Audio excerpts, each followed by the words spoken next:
Well, we get a little taste of the real world. Where does Tobey Maguire live? On this weird street where it's just a bunch of identical houses and there's nobody in sight. He's got all the pleasantness, not all the ville.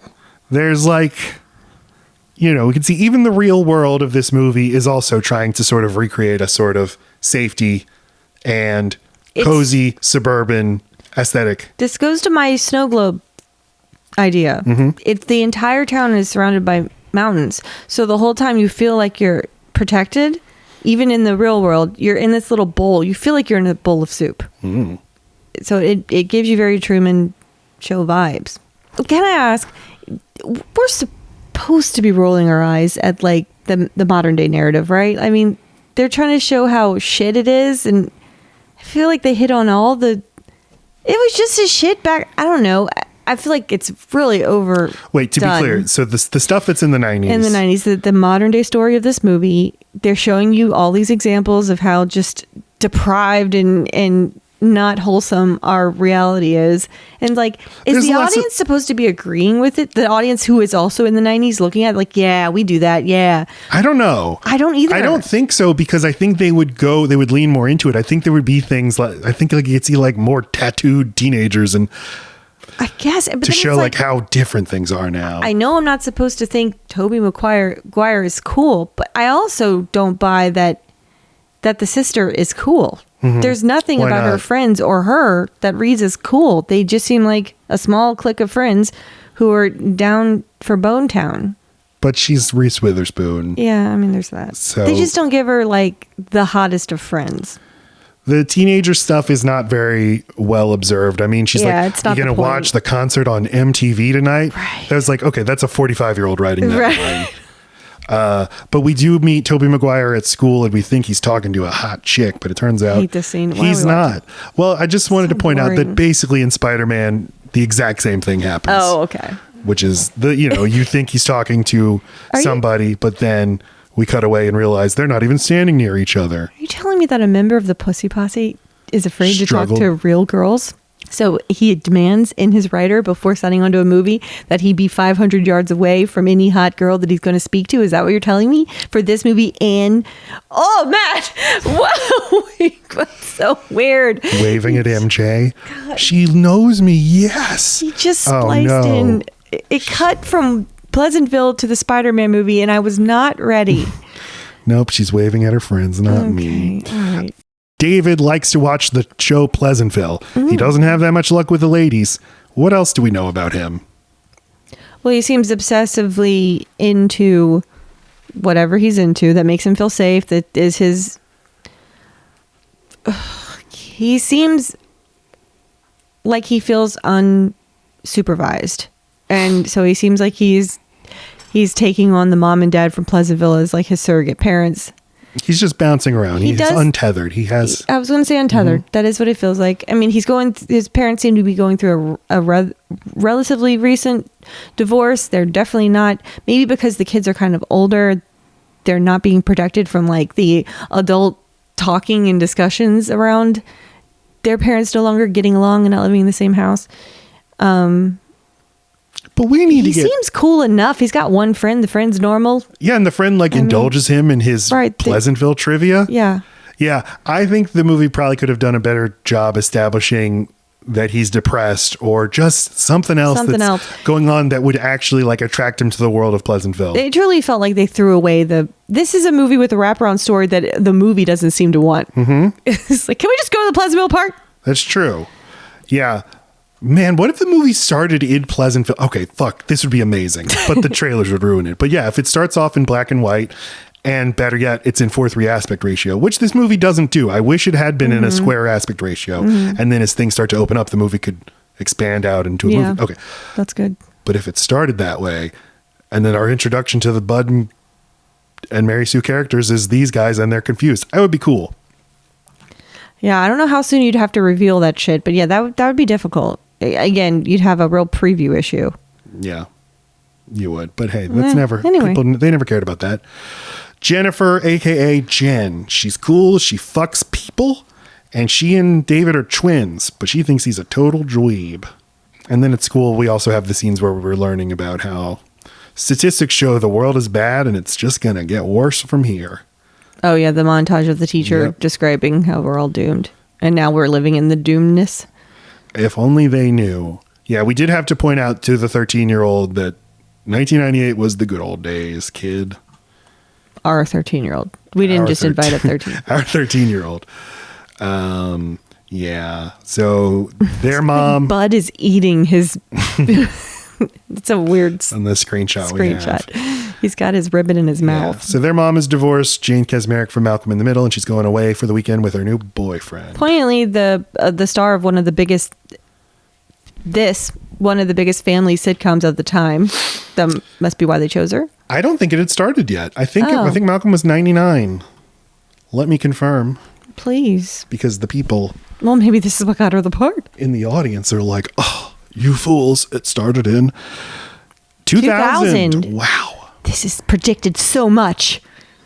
Really did. It was so ahead of its time. Launched her career. All right. We haven't even started the fucking movie.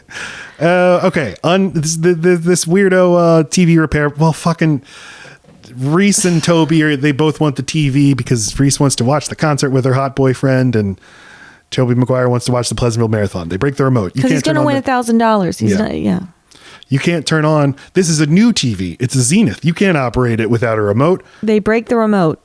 But luckily, Don Knotts is there. Just shows up in his magical van with his robot remote. Yes. A solid brick of metal as big as a brick. Well, but before that, he talks to David and sees David likes Pleasantville a lot. Maybe he's the one that I've been looking for. To do what? What a question indeed. What the fuck? I mean, what was he hope? I have so many questions about that specifically. And yeah, this makes, he shows up a bunch more times in the movie and none of the times make any sense. It clearly they needed a way for them to get into the TV, but they did not give any thought to what was the goal of the man. What is he trying to do? You'll be perfect. You'll be perfect. Because they need a new cog. Take this the old remote. Bud is tired. Oh God, I didn't even think about that.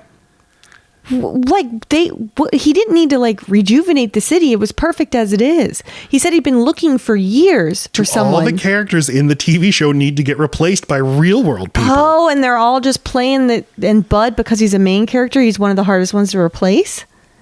So that's why. But he went ahead and grabbed the sister for some fucking reason. He didn't intend to grab the sister. They're fighting over the remote. That was unintentional. You know what? Actually, that's the only thing that makes sense. That has to be it. This man has been replacing people. It's Get Out.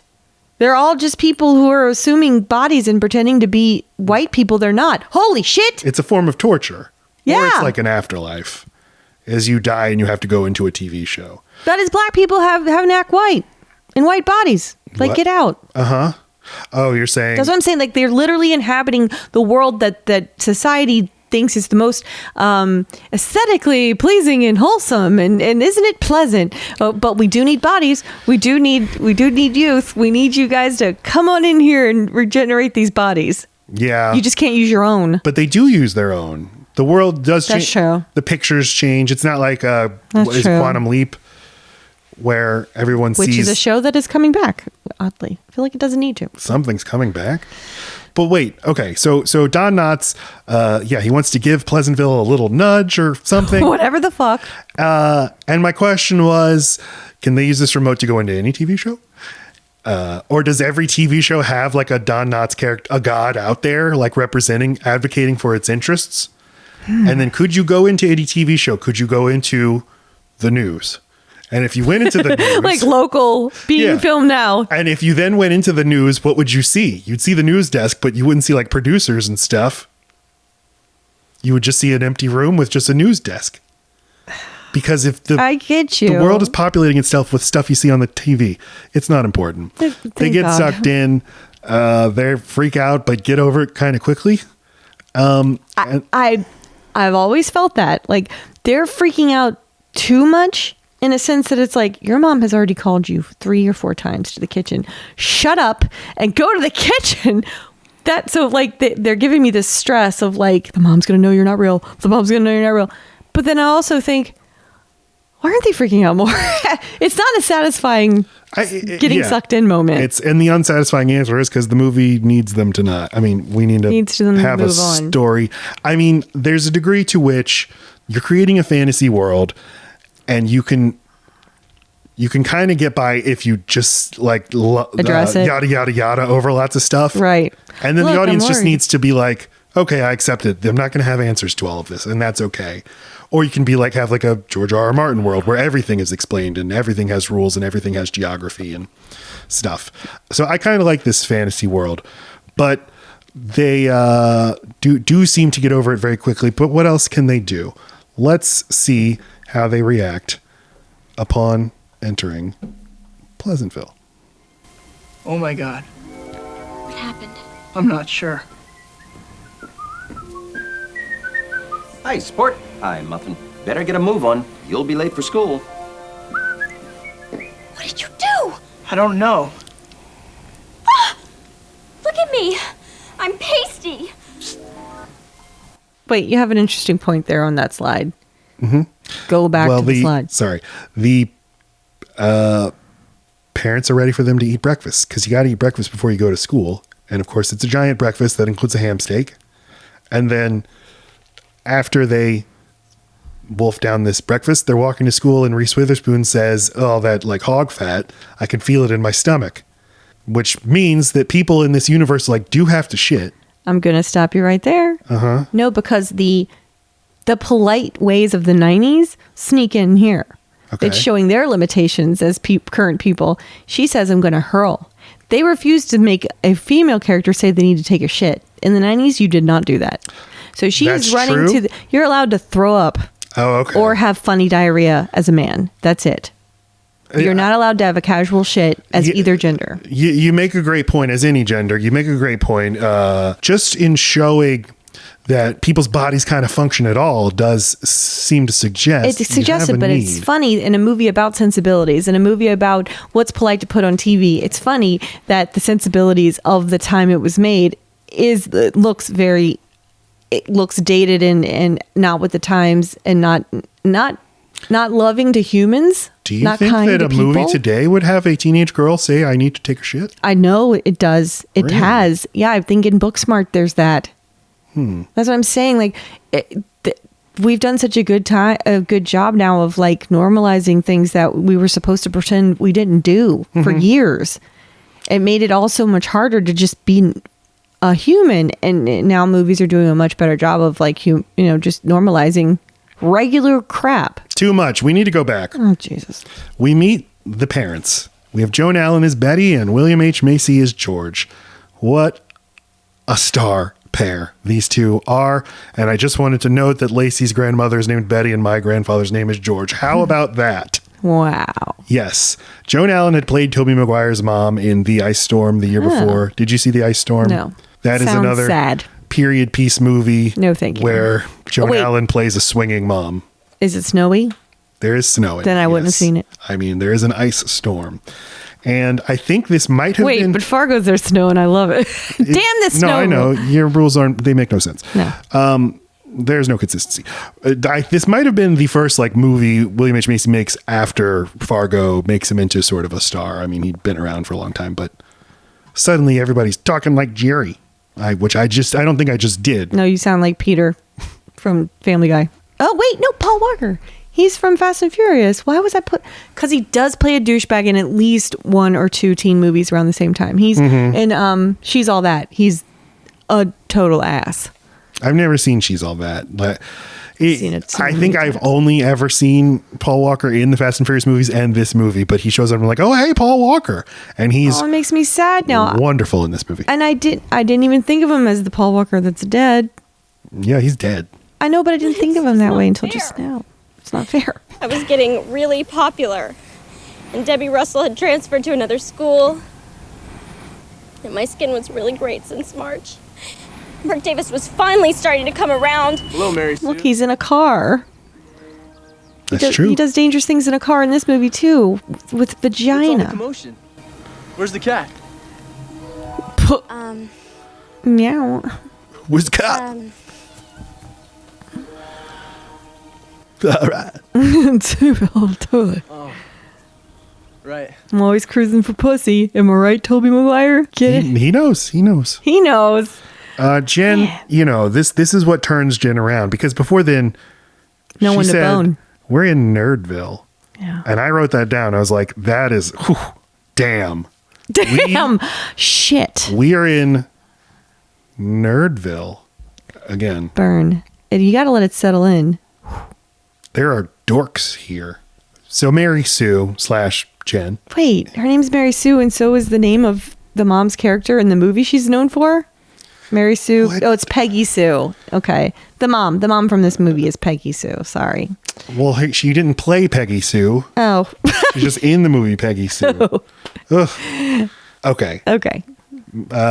Jennifer, you know, hey, maybe I'll stick around in this world if I can hang out with that guy. So she goes on a date with him, and she basically coerces him to Lover's Lane and teaches him about sex, and it freaks him out, but he likes it. And this causes the first color to appear in this movie. Oh, His if we dick. haven't mentioned, His pink dick. we see his pink little dick. His dipstick. It was very brave. Shows his little dipstick. Yeah, he's the first. The movie's been in black and white up until this point, but suddenly Paul Walker sees a rose and it's red. And I like that it's the dumb guy who sees color for the first time, because nobody would be able to say what it is they're seeing, but especially not him. Right. I saw. But then he goes and explains it all to his basketball friends. Well, he can explain sex because it's like. But he? How would you? Did he explain sex or did he explain the rose? We don't know. He could have explained sex. Come Whatever. on. You think he explained the rose? I'm not part of the pussy posse, so I don't know. We both had this thought when Mary Sue takes him to Lover's Lane and forces sex upon him, and Tobey Maguire chases her, and he's like, "You can't do this. He doesn't exist. You can't do this to somebody who doesn't exist." It's like, what? Which is, no, he does exist. He exists, and if he didn't exist, that would make it more okay. But yeah, does she molest him? He seems like a child, and she seems like she took his adult body and did adult things with it. But he is not a child. Like but his innocence level is. But everybody have has that sexual level of innocence. feelings. Everybody has that level of innocence. Yeah, it's And- hard. Our kid was conflicted as well. There's no way to give consent to something you don't know you like. So Something we don't know exists yet. Yeah. But she knows once you do it, you're going to know that you like it and you want to do it again. So most people. Jeff Daniels is Bill. He owns the soda shop, and that's where Tobey Maguire. I'm trying to say character names and not actors. Okay. Where David works / Bud. The other problem is they have two different names. Just say Bud. Yeah. Bud's the one that's easy to remember. Bud leaves work early, so Bill has to come check him out at his house and see what's up. And then we realize that Bill, Jeff Daniels, and Betty, they seem to have a little attraction to each other. And I really like this moment because, I mean, like if you got sucked into a TV show, you got sucked into The Simpsons, and suddenly you realize Marge and Moe have a connection. Right. That you never noticed before watching the show, but suddenly I'm in person with them and I can see, oh, wait a minute, what's going on here? Makes you think of the choices that the writers decided to, so we're allowed to see these parts of life, but the writers who wrote this show this messiness, they won't show us. Or even, they don't even know that it's there. And I find that very interesting. Yeah. The contagion is spreading. The contagion is sex. Or just new experiences. Growth. It seems like what turns things a color is growth, but I had a talk in the car with our kid and they pushed back and said, then that doesn't make sense for when at the end, the mean guy, finally, it's rage. So she says that it's emotion that turns you the color. It's just new emotions. Just behaving in a way that society doesn't necessarily approve. It doesn't conform to. That makes nonconformity. Pleasant. Nonconformity is what turns the color. That makes sense. Yeah. Yep. That's the only thing. It's the trigger for everyone. It's when Peggy Sue, Mary Sue turns color. It's because she suddenly decides she likes reading books and that kind of thing. She's going against her boxed in role. Yes. Skip starts telling the basketball team about sex, and suddenly they can't make baskets anymore, and this causes them to lose a basketball game. And then we meet the fascist mayor. Let's Look at that haircut. meet the fascist mayor. They ever lost before? Basketball? No, they sure haven't. It just feels wrong. That's all. Maybe that's where they get that saying. Can't win 'em all. That's a good point, Ralph. They do have that saying. But they do win them all. They've always won them all. They always shoot him from up like that. From Yep. very don't Maltese be Falcon? silly, Wes. Citizen Kane. Citizen Kane. Your spot. What I want to know is, if they've never lost before and they've never tied before, isn't that what you call winning them all? He's right. That's what you call it. Yeah. We live in utopia. But what does utopia mean? It's for you, not me. In the Greek, it means no place. Utopia. A place frozen in time, which might as well be no place at all. Yeah, well, that you can't have this. I mean, if you have it, it means that there is a consequence, and in the consequence here, there's no, not that there's no free will. Well, that brings me to what I think it's very poignant in that they named this movie Pleasantville. It's not, I wouldn't say it's at the top of my list of feelings I want to feel. It's just, it's, and I wouldn't even say it's contentment. It's just neutral. I know pleasant means things are good rather than bad, but it doesn't mean that anyone's happy. It's what I want. Polite. I do want things to be pleasant all the time, and I'm not right too. It's like I want things to be easy and non-confrontational and not a hassle, but life would be really shitty and despairing if it actually were that. But it is what kind of I created my own life if I'm just on autopilot. Right. No speed bumps. No risks. No unpleasantness. Oh, all this recent unpleasantness. So we have this scene where a child teaches her mom how to masturbate, and a teenager. It's not the first movie I've seen that does that. Really? What else? The movie with Diane Keaton, where she's never had an orgasm because she lived with. It's a movie where she's got all the daughters. Because I said so? Yep. And then she has sex and has an orgasm. She didn't know she never had one. She suspected that their dad just never took the time. Yeah. You got to put in the time, guys. Fellas, come on. Straight people, get your shit together. And lesbians, too. I'm pretty sure the lesbians are fine. No, there's probably some shitty ones. Okay. But this is a great scene, and we watched it with our kid, and I watched it with my mommy when I was a child. But you erased it. Yeah. Mary Sue, Yeah? what goes on up at Lover's Lane? What do you mean? Well, you hear these things lately. Kids spending so much time up there. Is it holding hands, that kind of thing? Yeah. That and... What? It doesn't matter. No, I want to know. Well... sex. Oh. What sex?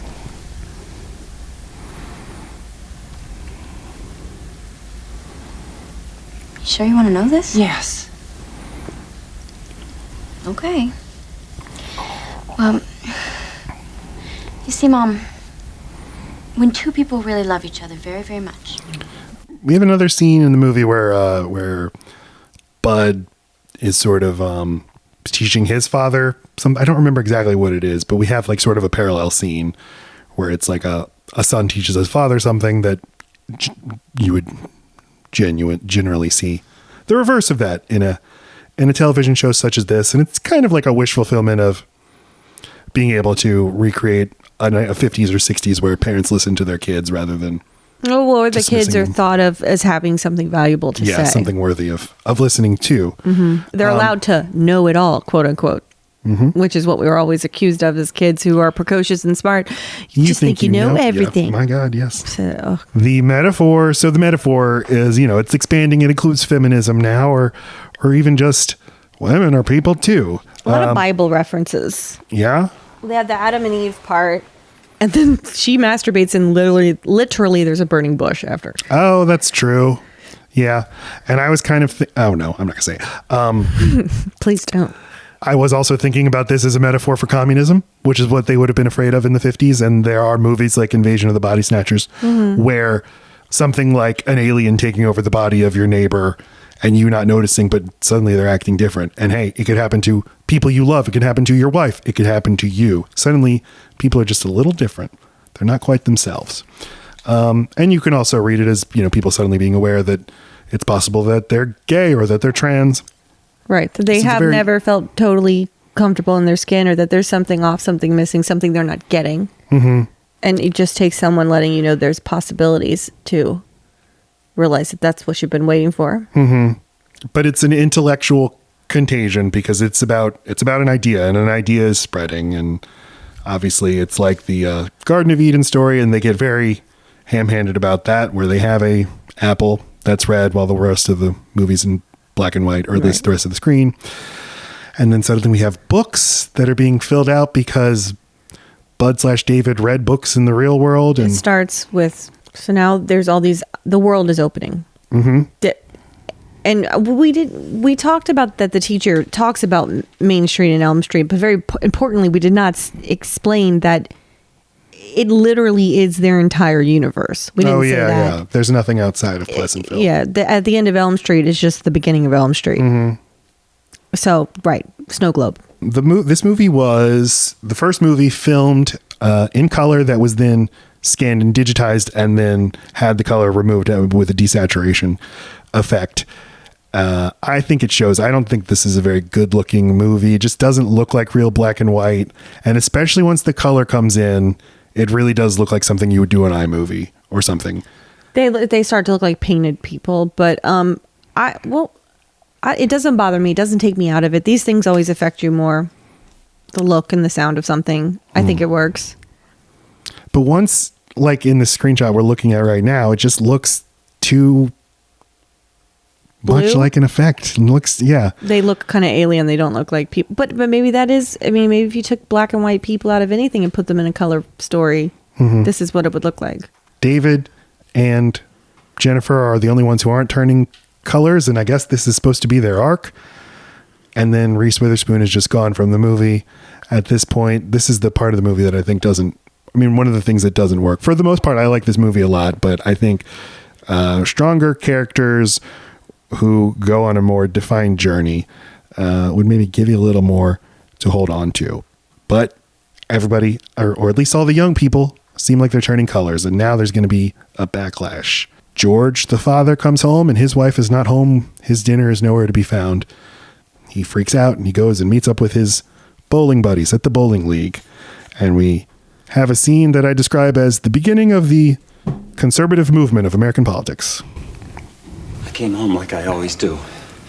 And I went in the front door. And I took off my coat. And I put down my briefcase. And I said, "Honey, I'm home." Only there was no one there. No wife. No lights. No dinner. No dinner? I went to the oven, I thought maybe she had made me one of those TV dinners. Yeah, sure. She hadn't. She was gone. I looked and looked and looked. She was gone. It's gonna be fine, George. You're with us now. Well, we're safe for now. Thank goodness we're in a bowling alley. But if George here doesn't get his dinner, any one of us could be next. That is real rain out there, gentlemen. This isn't some little virus that'll clear up on its own. Something is happening to our town. And I think we can all see where it's coming from. Yeah, I've been rereading the Rick Perlstein book Before the Storm about the 1964 election and Barry Goldwater. And it's kind of like that scene over 800 pages of just the sort of a white middle American man seething about all the stuff that's happening. And before the stuff that the stereotypical like 1960 stuff you associate with things changing. But, with FDR and Truman and the commies and stuff. And yeah, they won, and they've dominated our world since pleasant then. way of living if you're those men. Betty is self-actualized a little bit, and she decides she's going to leave her husband and go start a sex and paint life with Jeff Daniels. There's violence and vandalism against they start using the word coloreds.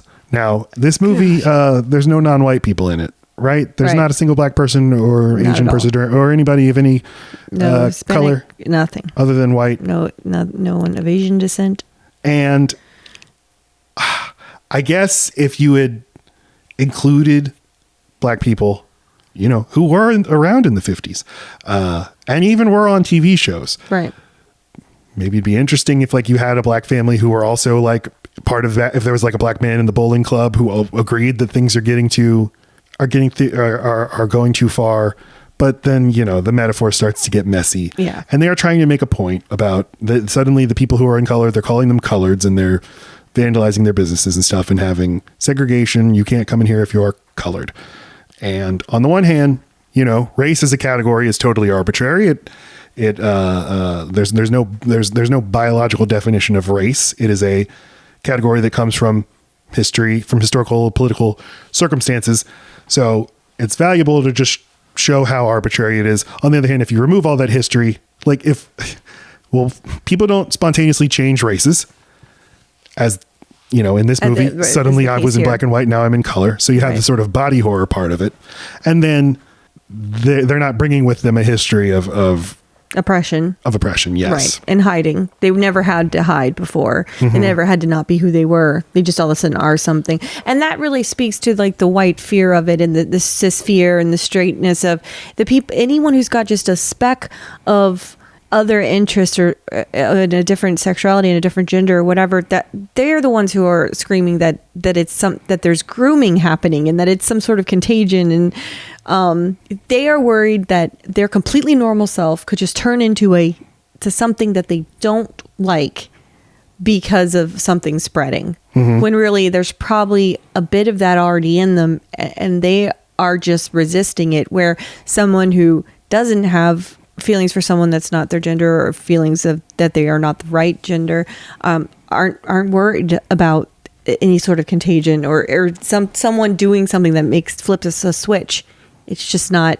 That's where all of it comes from. Then our kid said that this is definitely, it immediately looked like a movie about race, but it could completely be anything. It could. I think it works better as a sort of intellectual or an ideological contagion rather than a racial contagion, or at least I think this movie's better as a metaphor for fascism than for racism. Yes. A big part of fascism was we need to stop the spread of communism. People are coming with their new ideas, and their new ideas are holding us back from being our great selves that we're destined to be. Yeah, the bottom line is the people at the top are the ones that are having the very best of kinds of lives and privilege or whatever. And literally any change in this snow globe is going to change that. So that's it. That's the bottom line. Doesn't matter what that change is. Yeah, they start the vandalism against any businesses that are in color. This evokes Kristallnacht, which was November 1938 pogrom against Jewish-owned businesses in Germany.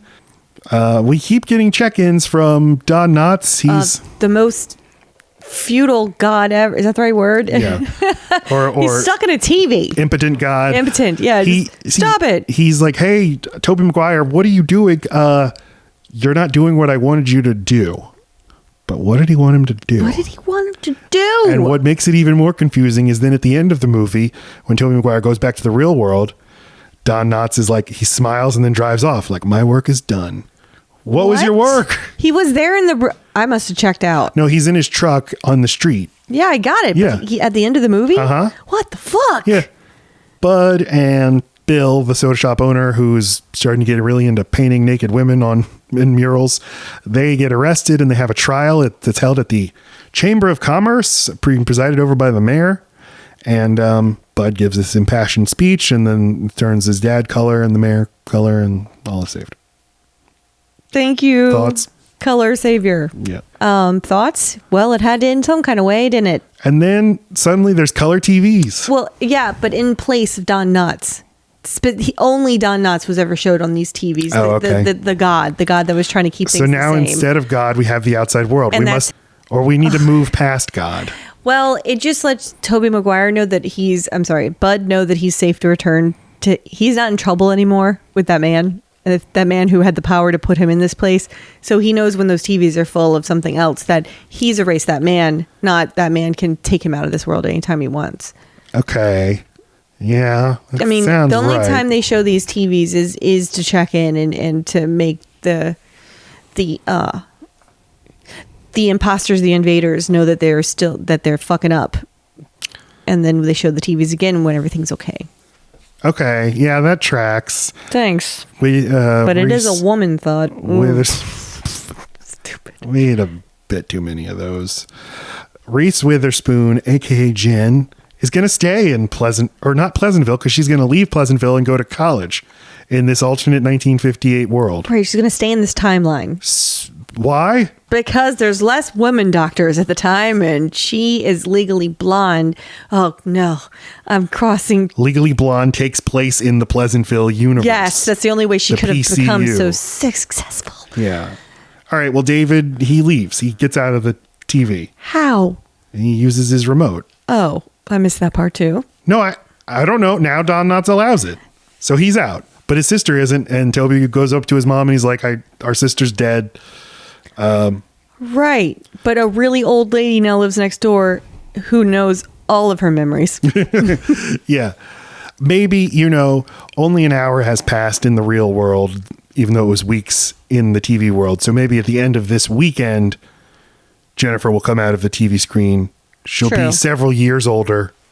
She'll no longer be your twin. Yeah, she'll have a doctorate. Always talking about spinacology, but Tobey Maguire, David, he uses what he learned in Pleasantville, which is how to wipe off stuff off of a mom.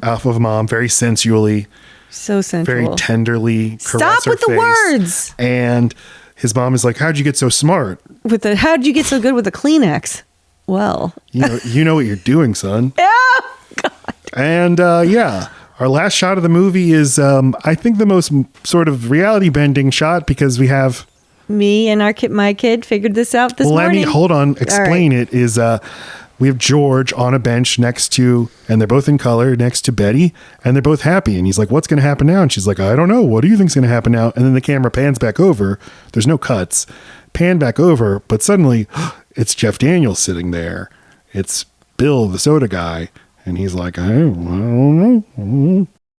Okay, this movie was considered a flop. It had a $60 million production budget, only made $50 million worldwide. I think people still use it as like a reference, this is like Pleasantville.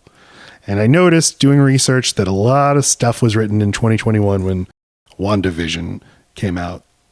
A lot of stuff was like a lot about of articles, Pleasantville. Okay. About Pleasantville. Mm-hmm. This is a lot like Pleasantville when WandaVision came out. So maybe that's its legacy, is the goddamn Marvel stuff. Yeah, it sucks in us all. It does.